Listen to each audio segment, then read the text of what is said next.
نحمده ونصلي على رسوله الكريم أما بعد فأعوذ بالله من الشيطان الرجيم بسم الله الرحمن الرحيم لقد خلقنا الإنسان في أحسن تقويم ثم رددناه أسفل سافلين صدق الله العظيم. وقال النبي صلى الله عليه وسلم أي الإسلام أفضل؟ قال تطعم الطعام وتقرأ السلام على من عرفت ومن لم تعرف. میرے محترم بزرگ دوستو، اللہ رب العزت نے جب اس انسان کی تکمیل کی، انسان کو بنایا، اس کے بنانے کے بعد اللہ رب العزت نے بذات خود اپنی کتاب قرآن کے ذریعے سے ہم انسانوں کی تعریف کی کہ دیکھو میں نے انسان کو کتنا خوبصورت بنایا ہے، میں نے انسان کو کتنا خوبصورت بنایا ہے. لیکن ہم انسان ہی ہیں جو اپنے آپ پر بھی شکر ادا نہیں کرتے بلکہ ناشکری کرتے ہیں. اگر ہم قرآن کی اس آیت کا مصداق بننا چاہیں کہ وَفِي أَنفُسِكُمْ أَفَلَا تُبْصِرُونَ، کہ تم اپنے اندر خود غور و فکر کیا کرو، بہت ساری نشانیاں تمہیں اپنے آپ میں ہی مل جائیں گی. ہم جس معاشرے کے اندر رہتے ہیں، اگر اس معاشرے میں ہم غور و فکر کریں تو میرے محترم بزرگ و دوستو، اللہ کی بڑائی کا یقین ہمارے دل میں بیٹھے گا، اترے گا. کتنے انسان ایسے ہیں جو چل نہیں سکتے، لیکن اللہ رب العزت نے ہمیں چلنے والا بنایا. کتنے انسان ایسے ہیں جن کے پاس ہاتھ ہی نہیں ہے، لیکن اللہ رب العزت نے ہمیں دونوں ہاتھ صحیح سالم عطا کیے. کتنے لوگ ایسے ہیں جو دیکھ نہیں سکتے، لیکن اللہ رب العزت نے ہمیں دونوں آنکھیں صحیح سالم عطا کی. کتنے لوگ ایسے ہیں جن کا دماغ ہی کام نہیں کرتا، مجنون اور پاگل ہیں، لیکن اللہ رب العزت نے ہمیں اور آپ کو صحیح سالم بنایا، عقل مند بنایا. کیا ہم ان چیزوں کا کبھی شکر ادا کرتے ہیں کہ اللہ نے مجھے ہاتھ بھی صحیح دیے، پیر بھی صحیح دیے، آنکھیں بھی صحیح دی، میرا دماغ بھی صحیح کام کر رہا ہے؟ اس کا شکر تو ادا نہیں کرتے، بلکہ اس کے برخلاف ہم ناشکری کرتے ہیں کہ میرا رنگ تو کالا ہے، میری ہائٹ تو چھوٹی ہے، میری آنکھیں تو چھوٹی ہیں، بڑی نہیں ہیں، میرے کان بڑے ہیں، چھوٹے نہیں ہیں، میرے ہونٹ موٹے ہیں، پتلے نہیں ہیں. تو میرے محترم بزرگ و دوستو، ایک طرف تو اللہ رب العزت ہماری خوبصورتی کو بیان کر رہا ہے، لیکن دوسری طرف ہم ناشکری کا اظہار کرتے ہیں کہ اللہ نے ہمارے ساتھ یہ صحیح نہیں کیا، یہ صحیح نہیں بنایا.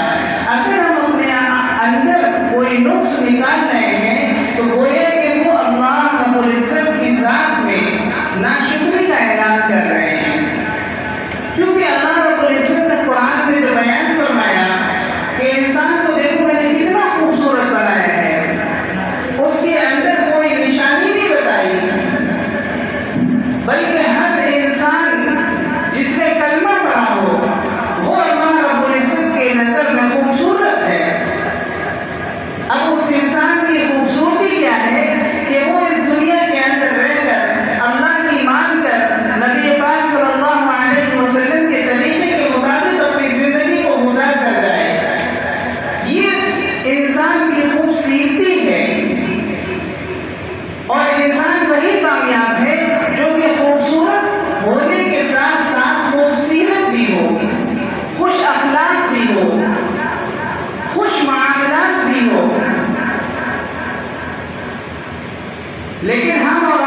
معاشرے کے اندر رہتے ہیں ہماری نظر خوبصورتی کے اوپر تو ہوتی ہے، لیکن خوبصورت کیا چیز ہوتی ہے اس سے ہم ناواقف رہتے ہیں۔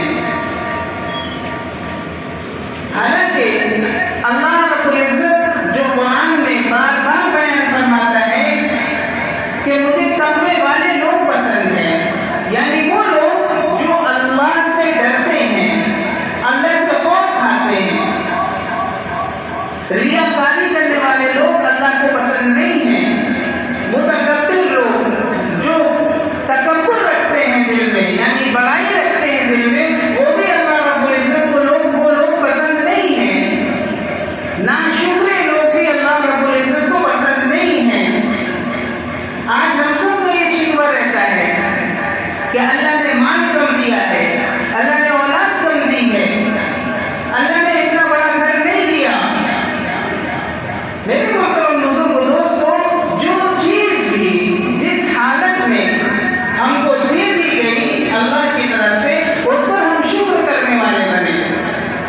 یہ ناشکری جو چیز ہوتی ہے، یہ دھیرے دھیرے دیمک کی طرح انسان کو ختم کر کے رکھ دیتی ہے۔ یہ ناشکری اور شکر اتنی بڑی چیز ہے۔ اللہ رب العزت ہمیشہ شکر کرنے والوں کے ساتھ رہتا ہے، اللہ ناشکر لوگوں کے ساتھ نہیں رہتا۔ ہم ہمیشہ اپنے سے نیچے لوگوں کو دیکھیں تو ہم شکر کرنے والے بنیں گے، لیکن ہم جس معاشرے میں رہتے ہیں وہاں کی عادت شریفہ یہ ہے کہ ہم ہمیشہ اپنے بڑے لوگوں کو دیکھتے ہیں۔ اگر کسی کے پاس ایک کار ہے تو وہ 2 کار والے کو دیکھتا ہے کہ اس کے پاس تو 2 کاریں ہیں۔ ایک گھر والا 2 گھر والے کو دیکھتا ہے کہ اس کے پاس 2 بلڈنگ ہیں۔ تو پھر کیا ہوا کہ اس نے شکر کرنے کے بجائے ناشکری شروع کر دی۔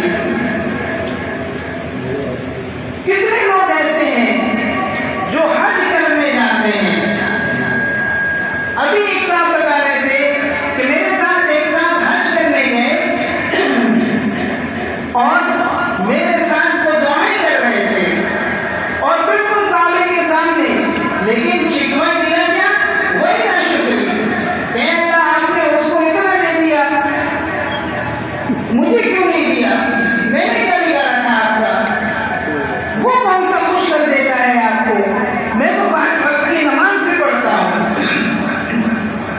وہ تو نماز بھی نہیں پڑھتا، لیکن تب بھی آپ نے اس کو بلڈنگ دے دی، آپ نے اس کو گاڑی دے دی۔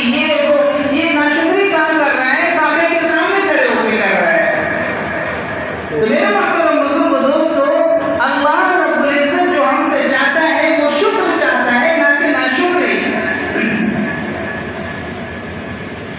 کتنے لوگ ایسے ہیں جو اس دنیا سے چلے گئے یہ دل میں حسرت دفن کیے ہوئے کہ کاش میری بھی کوئی اولاد ہوتی، لیکن جن کو اللہ نے 2 بیٹیاں عطا کی وہ ناشکری کر رہے ہیں کہ اللہ نے مجھے بیٹے کیوں نہیں دیا۔ اور جس کے پاس 2 بیٹے ہیں وہ بھی ناشکری میں تلا ہوا ہے کہ اللہ نے مجھے بیٹی کیوں نہیں دی۔ تو میرے محترم بزرگ دوستو، یہ ہے شکر اور ناشکری۔ جب ہم شکر کو زیادہ ادا کریں گے تو اللہ وہ چیزیں بھی دے گا جن کی دل میں ہماری صرف حسرت ہے، اور اگر ہم اور آپ ناشکری کریں گے تو ہم قیامت کے دن تک چیخ چیخ کر دعائیں مانگتے رہیں اور ناشکری ساتھ میں کرتے رہیں تو اللہ ہماری دعاؤں کو قبول نہیں فرمائے گا۔ یہ اللہ کا وعدہ ہے۔ جتنے بھی انبیاء اس دنیا میں آئے شکر کے ساتھ رہے تو اللہ نے ہر چیز سے ان کو نوازا، ہر خواہش ان کی پوری کر کے دکھائی۔ لیکن یہی اشرف المخلوقات ہے جس کو اللہ رب العزت نے سب سے زیادہ اشرف بتایا۔ اس دنیا میں کم و بیش 18,000 مخلوقات کو اللہ رب العزت نے پیدا فرمایا۔ کتنی مخلوقات کو ہم جانتے ہیں؟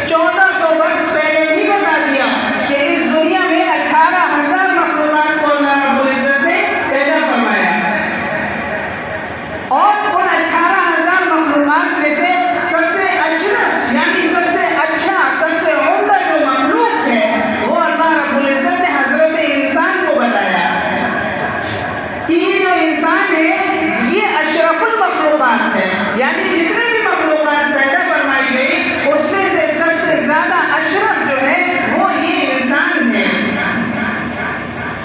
لیکن اسی انسان کے بارے میں قرآن نے جو بیان فرمایا کہ ان الانسان لظلوم کفار، کہ یہی انسان ہے جو کہ نہایت ہی ناشکرا ہے، نہایت ہی جلد باز ہے. ایک طرف سب سے اچھی مخلوق بتایا، دوسری طرف اسی انسان کو ناشکرا بھی بتایا. کیونکہ ہم ناشکری کرتے ہیں.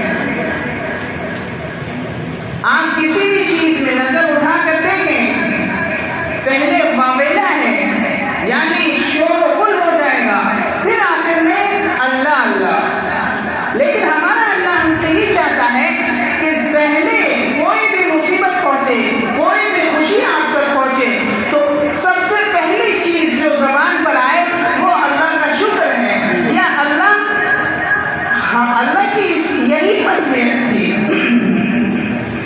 لیکن ہمارا اور آپ کا جو رویہ ہے وہ الٹا ہے. کوئی بھی پریشانی ہم تک پہنچتی ہے تو ہم کوشش کرتے ہیں کہ اس ذریعے سے اس ذریعے سے کہیں نہ کہیں سے اس کا حل نکل آئے. جب ساری کوششیں ناکام ہو جاتی ہیں پھر ہماری زبان سے یہ نکلتا ہے کہ اب جو بھی کرے گا اللہ ہی کرے گا. اس جملے سے پتہ کیا چلتا ہے کہ اس سے پہلے دنیا والے کرتے، لیکن اب جب دنیا والے بھی نہیں کر سکتے تو جو کرے گا وہ اللہ ہی کرے گا. جب ہماری اور آپ کی یہ سوچ ہوگی تو ہمارے ساتھ اللہ کی مدد نہیں آئے گی. آپ اور ہم ایک چھوٹی سی مثال لیں گے. ابھی بقرعید تھی، ابھی کچھ دنوں پہلے گزری. اس بقرعید کے لیے ہم نے جانور خریدے، کسی نے 10 دن پہلے، کسی نے 15 دن پہلے. لیکن وہ بے زبان جانور بھی اپنے مالک کو پہچان گیا. کتنے دنوں میں؟ 5 دنوں میں، 10 دنوں کے اندر. کیوں پہچان گیا؟ کہ آپ اس کو کھلاتے تھے، آپ اس کو پلاتے تھے، آپ جانور کو کھول دیتے تھے، وہ آپ کے پیچھے چلنے لگتا تھا. تو وہ بے زبان جانور بھی آپ کو پہچان گیا کہ میرا مالک یہ ہے. لیکن یہ انسان اتنا باغی ہے کہ کسی نے 60 سال کا زمانہ پایا، کسی نے 70 سال کا زمانہ پایا، کسی نے 80 سال کا زمانہ پایا، لیکن اپنے مالک کو پہچان نہیں پایا. کتنے بڑے بڑے جانور ہیں کہ اگر ایک سینگ مارتے تو آدمی 200 دور جا کے گرے، لیکن انہوں نے اپنے مالک کو پہچانا، انہوں نے اپنے مالک کے ساتھ اچھا معاملہ کیا. وہ جانور جو 10 انسان نہیں سنبھال سکتے، لیکن ایک چھوٹا سا آدمی ایک ڈنڈی کے اشارے سے اس جانور کو ادھر سے ادھر کرتا ہے. کیوں؟ کیونکہ وہ جانور بھی پہچانتا ہے کہ یہی میرا پالنے والا ہے، یہی میرا مالک ہے. لیکن یہ انسان ہی ہے جو اپنے رب سے، اپنے مالک سے اتنی بغاوت پہ اترا ہوا ہے. ہمارے اللہ کا فرمان کیا ہے؟ ہمارے رب کا فرمان کیا ہے؟ اس کو نہیں دیکھتے. پھر ہم یہ شکوہ کرتے ہیں زمانے میں کہ نماز بھی پڑھ رہا ہوں، روزے بھی رکھ رہا ہوں، سب کچھ تو کر رہا ہوں، اللہ سن کے نہیں دے رہا. اللہ تو سنے گا، لیکن تقوی کے ساتھ، خشوع و خضوع کے ساتھ، کامل یقین کے ساتھ. آج ہم 5 وقت کی نمازیں، فرض نمازیں پڑھ کر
یہ علی گڑھ کی تہذیب ہے، یہ ہماری کمی ہے، ہماری غفلت ہے کہ آدمی سلام کر رہا ہے تو اس کا جواب بھی السلام علیکم آ رہا ہے۔ تو میرے محترم بزرگ دوستوں، صرف نماز ہی ہم کو جنت میں نہیں لے جائے گی، ہمارے معاملات، ہمارے اخلاق، ہماری معیشت، ہمارے معاملات، آدمی اگر یہ سوچتا ہے کہ میں نمازیں پڑھتا رہوں اور جنت میں چلا جاؤں گا، معاملات اس کے خراب ہوں، اخلاق اس کے خراب ہوں، ایسا نہیں ہو سکتا، کیونکہ اللہ کے رسول کی حدیث ہے کہ ایک صحابی نے پوچھا کہ سب سے افضل مسلمان کون ہے؟ تو یہ نہیں فرمایا کہ جو رات کو تہجد پڑھتا ہو وہ سب سے افضل مسلمان ہے، کہ جو تم بھوکوں کو کھانا کھلائے، وتقرأ السلام، اور سلام کو عام کرے، چاہے اس شخص کو پہچانتا ہو یا نہ پہچانتا ہو۔ لیکن آج ہم جس معاشرے کے اندر رہتے ہیں، جب باپ ایسا کام کرے گا تو بیٹے بھی وہی کام کریں گے۔ ہمارا نظریہ کیا ہے کہ ہم سامنے والے کو جانتے ہیں یا نہیں جانتے، چاہے وہ کسی بھی فیلڈ کا آدمی ہو، ڈاکٹر ہے تو ڈاکٹر کو سلام، انجینئر ہے تو انجینئر کو سلام، حتیٰ کہ مولوی ہے تو مولوی کو سلام، ایک جماعت والا ہے تو سامنے جماعت والے کو سلام۔ ایسا کیوں ہے؟ یہ ہمارے اخلاق نہیں ہے۔ ہمارے اخلاق تو وہ ہیں جو ہمارے نبی نے بیان کیے کہ تم پہچانتے ہو یا مت پہچانتے ہو، سلام کرو۔ لیکن آج ہم جس معاشرے کے اندر رہتے ہیں اس میں سلام کے اوپر بھی بہت سارے ہم نے آداب بیان کیے ہوئے ہیں کہ ہم سے چھوٹا ہوگا تو ہم سلام نہیں کریں گے، ان پڑھ کو ہم سلام نہیں کریں گے، جس کو ہم نہیں پہچانتے ہیں اس کو سلام نہیں کریں گے۔ میرے محترم